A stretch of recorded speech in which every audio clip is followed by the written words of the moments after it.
ছাত্র জনতার অভ্যুত্থানের মুখে ২০২৪ সালের ৫ই আগস্ট পতন ঘটে শেখ হাসিনার নেতৃত্বাধীন আওয়ামী লীগ সরকারের। এর ৩ দিন পর ৮ আগস্ট নোবেলজয়ী অধ্যাপক মোহাম্মদ ইউনূসের নেতৃত্বে একটি অন্তর্বর্তী সরকার দায়িত্ব গ্রহণ করে।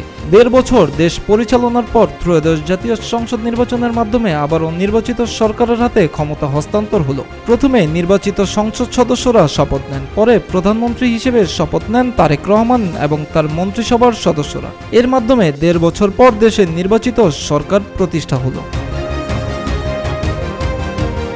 ২৪-এর গণঅভ্যুত্থানের পর রাজনৈতিক ও অর্থনৈতিক নানা চড়াই উতরাই পেরিয়েছে বাংলাদেশ। এমন বাস্তবতায় ২০২৫ সালের ২৫ ডিসেম্বর দেশে ফেরেন বিএনপি চেয়ারম্যান তারেক রহমান। দীর্ঘ ১৭ বছর তিনি লন্ডনে অবস্থান করছিলেন। দেশে ফেরার ৫ দিনের মাথায় ৩০ ডিসেম্বর মৃত্যু হয় তার মা ও বাংলাদেশের ৩ বারের প্রধানমন্ত্রী খালেদা জিয়ার। শোকের মধ্যেই সক্রিয় রাজনীতিতে ফেরেন তারেক রহমান। গত ১২ ফেব্রুয়ারি অনুষ্ঠিত জাতীয় সংসদ নির্বাচনে ২৯৭টি আসনের মধ্যে বিএনপি জয় পায় ২০৯টি আসনে, বাংলাদেশ জামায়াতে ইসলামী পায় ৬৮টি আসন। এছাড়া জাতীয় নাগরিক পার্টি এনসিপি ৬টি এবং স্বতন্ত্র প্রার্থীরা ৭টি আসনে জয়ী হন। আদালতের নির্দেশে ২টি আসনের ফল ঘোষণা স্থগিত রাখা হয় এবং এক প্রার্থীর মৃত্যুর কারণে একটি আসনে ভোট হয়নি।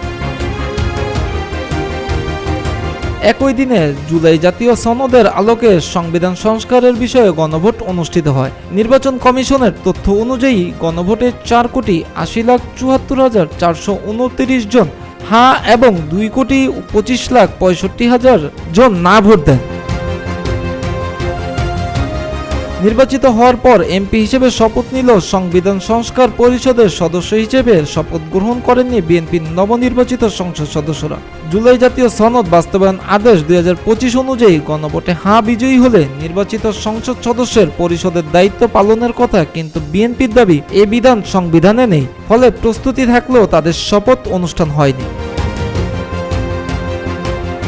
বিএনপি সদস্যদের শপথ না নেয় সাময়িক জটিলতা তৈরি হলেও শেষ পর্যন্ত জামায়াতে ইসলামী ও এনসিপির সংসদ সদস্যরা সংসদ সদস্য ও সংবিধান সংস্কার পরিষদের সদস্য দুই ভূমিকায় শপথ নেন।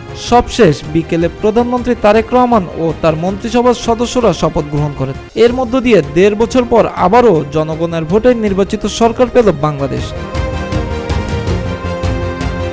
মিরাজ হোসাইন, প্রতিদিনের বাংলাদেশ।